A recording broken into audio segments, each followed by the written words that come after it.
Assalaamu calaykum waraxmatullaahi wabarakaatu. Waa walaashiin ayaan luul janalka naga daawanaysiin. Waa ayaan luul. Soo dhawaada.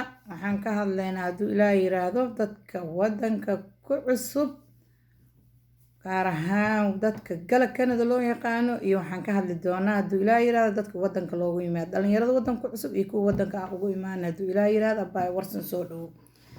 bismillaahi raxmaani raxiim. waa dhowahay janalka naga daawanaysaan. waa ayaan luula janal. insha allah magaaladu waa Toronto, dalku waa Canada. waa gurigii walaashay ayaan oo nacaawo isugu nimi.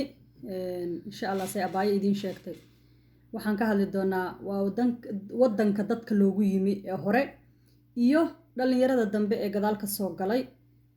runtii ah dhalinyaro wanaagsan, dhalinyaro shaqaysato, dhalinyaro wax qabad leh, dhalinyaro firfircoon, dhalinyaro aada loo jecel yahay intaba ah. ayaanay waxyaalo badan kolley waa ka aragtay adiga. wiilashaasna waa wada aragnay.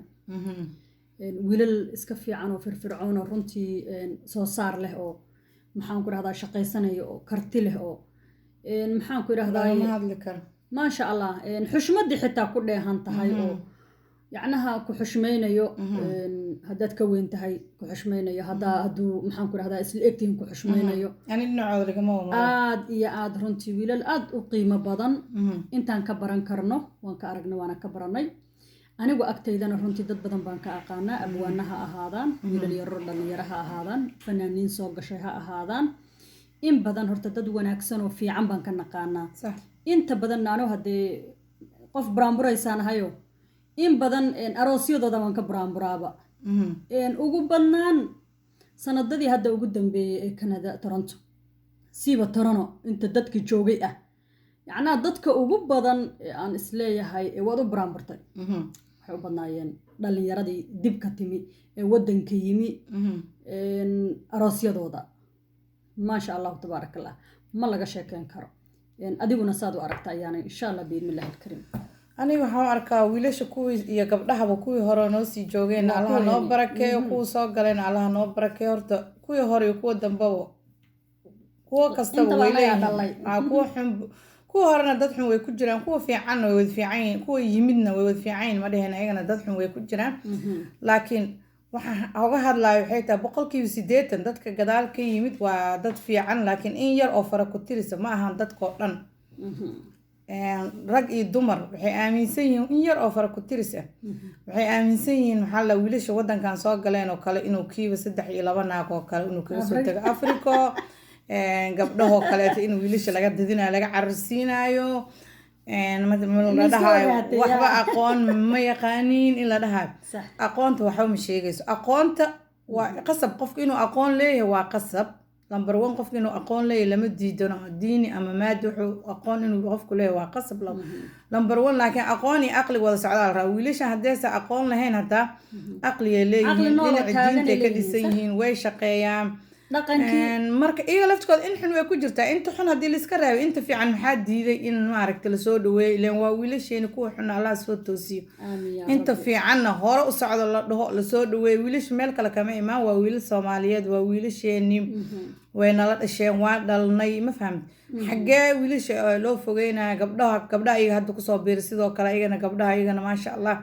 ani kolley wax dhaliil uma hayo dadkaas wadanka ku cusub. maasha allah waa dad aqli badan, waa dad shaqaystaan. 80% waxaa siiyey inay dad shaqaystaan yihiin, dad xushmad badan inay yihiin, dad maasha allah inay yihiin. sida runta ee markaa runta sheego. kuwii Soomaalinimadan ay ku dheehan tahay ma laga sheekeyn karo. kuwii hore noogu sii joogana maasha allah iyagana sidaas oo kale. ayagana xumaan iyo samaan way leeyihiin. ayagana inta xun allah noo soo toosiyo, inta fiicanna wanaagooda allah u siyaadiyo. hooyooyinka usoo noqonaya. hooyooyinka dhaliisha laga daayo. wiilasha wadanka soo galay dhaliisha laga daayo. gabdhaha iyo wiilasha wadanka soo galay dhaliisha laga daayo. hooyooyin qaar ah ani aan ogahay oo badan aan dhaliilaan. inaad la dhaliilo ma ahan. gabdhihi ku diraysiin, gabdhihi hataa ma guursan karaan. wiilashii waxaa leeyahay shaluu wadanka imaaday, wax ma yaqaano.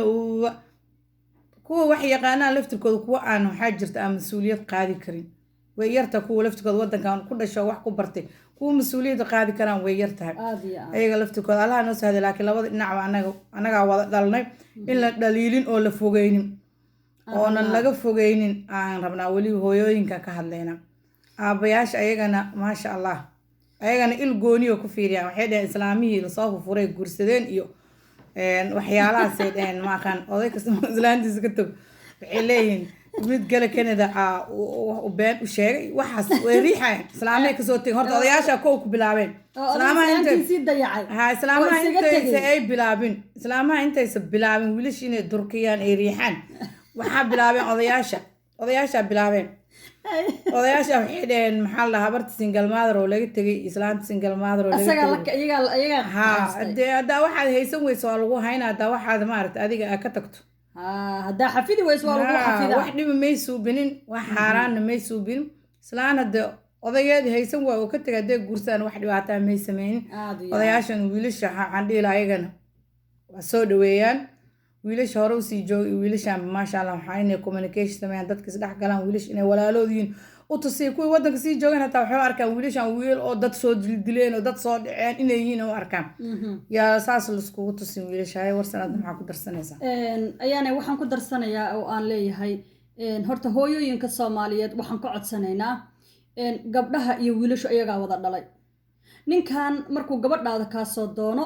carruurtaadu ka mid noqday qoyskan iyo reerkan uu ka mid noqday nin xun waa jiraa nin fiicanna waa jiraa gabar xunna waa jirtaa sida abtigay gabadhu sheego uu yiri gabar reerkoodii kari waayay nin islaameed intii qoorta loo geliyay hadhow la dhahayaa buu yiri gabar baana laga xumeeyay adaa kari waayuu yiri hadatan mid adiga soo kari weysan islaameedna qoorta u gelisay hadhowna waxaa tiri buu gabadhi baa laga xumeeyay waxaan leeyahay marka hooyooyinka Soomaaliyeed iyo aabayaasha Soomaaliyeed wiilka iyo gabadha aad idinku maxaan ku raahdaa isku darteen oo shalay la idinku soo geed fariistay oo aad isisiiseen oo hoolka aad aragtay weynaanta badan u dhigteen oo maxaan ku raahdaa casumaada sharafta badan u dhigteen oo caalamka ka soo qayb galay aad u dhigteen berri ha kala cayrinina ha kala furina ha kala kaxaynina hooyooyinka aabayaasha kuugu daray warsan waxaaba kasii daran dad imaanaya oo ku dhahayaan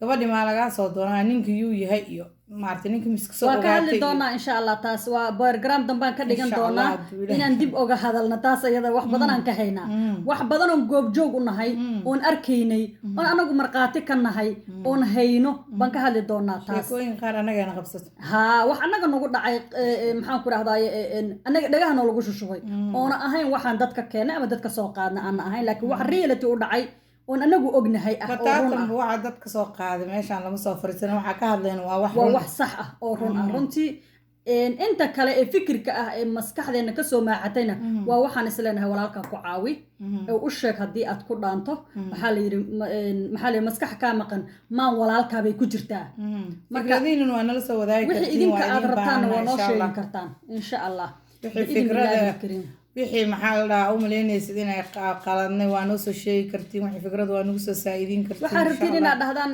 waxaas kama ha ka hadlina iska daayana waa noo soo sheegi kartiin commentiga noo soo qora anaga waa qaldami iska daayada arrintaas ha ka hadlina insha Allah siba reer Toronto qaldamnaan waa naga sixi ilaa dadka meesha aan joogna anaga waa Toronto ayaane siba reer Toronto waa nasixi kartaan haddaan wax qalad ku hadalnay waa dhihi kartaan gabdhayahow arrimahaas ha ka hadlina joojiye qofna ma ku dureen sheekadan waa lama kala xanaaqaan waa insha Allah biidmillahi alkarim waana noo socon doontaa biidmillahi videoga dambe next video insha Allah waa soo gelin doonaa inagoo waliba ku soo dari doono musasalo shactirooyin ah sheekooyin qurux badan insha Allah biidmillahi alkarim groupka reer Toronto oo dhanna way soo socdaan insha Allah soo dhaweey hada dhowr gabdhood aan noqon reer Toronto kor waa inaan noo soo qaataan reer Toronto youtuber badan soo baxay insha Allah meel baan isugu imaan doonaa hadii rabbi raali ka noqdo anagu xafladaysanayna waad arki doontaan youtuberinta Soomaaliyeed marka waxaan ka codsanaynaa inaad subscribe-ka nagala bakhaylin share-ka commentiga iyo like inaan soo dhaweysin wali youtuberinta taa waxna soo dhaweey wali ma arkin insha Allah waliba siiba aniga walaalay dhalinyarada reer Malaysia jecla waxna soo dhaweey dhalinyarada reer Malaysia ku soo dhawow waxna dhahay dhalinyarada reer Malaysia insha Allah biidmillahi alkarim videoyadeena haddaad aragtaan wad ka hadli kartaan waana maxaan ku raahdaa subscribe noo saari kartaan siiba haddaan dhalinyarada reer Malaysia heli lahayn waxaan isleeyahay anigu kor baa wada bixi lahaydeen ayaanay yaa caalamka dushiisa inaan degi lahayn bay nala tahay insha allah biidni illaahi alkariim intaasaan kusoo gabagabeyneynaa janalku waa ayaan baraamburka abaa fihimi ugu qaad ku dhaawada fihimo waa usoo wadaa fihimo waa usoo wadaa insha allah biidni illaahi alkariim baarliin iyo cimraan ayaguna maasha allah lamaana isjecel oo aad aan u jeclaa aad aan u fiirsado oo runtii aad iiga qosliyaan runtii aadaan iyagana baraambur waa usoo wadaa insha allah fihimo iyo khadarna waxaan leeyahay guul iyo gobonimo